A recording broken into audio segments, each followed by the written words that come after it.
దేవుడు పాపులను ద్వేషిస్తాడు. పాపులకు దేవుని దగ్గర కనికరము దొరకదు అనేవాళ్ళు గమనించాలి. దేవుడు పాపులను ద్వేషించరు, దేవుడు పాపులను కనికరిస్తాడు, దేవుడు పాపులను చేర్చుకుంటాడండి. ద్వేషిస్తారు అన్న మాట లేదండి. ఎక్కడుంటుంది సన్నివేశము? పరిశుద్ధ గ్రంథమైన బైబిల్ గ్రంథంలోని యోహాను సువార్త 4వ అధ్యాయంలో చివరిలో ఉంటుంది. అక్కడ ఒక సన్నివేశం ఉంటుందండి. యేసుక్రీస్తు ప్రభువారు ఒక పాపాత్మురాలైన స్త్రీని రక్షించడానికి, ఆమెకు సత్యమును బోధించడానికి, ఆమె జీవితాన్ని మార్చడానికి సుకారు అనే ఊరికి వెళ్తాడు.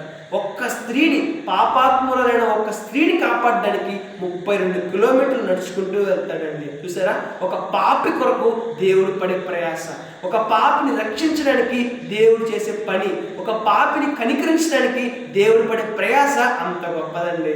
ఇవేమీ గుర్తించకుండా పాపులను దేవుడు ద్వేషిస్తాడు, పాపులను దేవుడు దూరం పెడతాడు, పాపులను దేవుడు కనికరించడు అంటున్నామే. గమనించాలి, పాపులకు కూడా ఒక అవకాశం ఉంది. పాపులకు కూడా ఒక అవకాశాన్ని దేవుడు ఇస్తారు.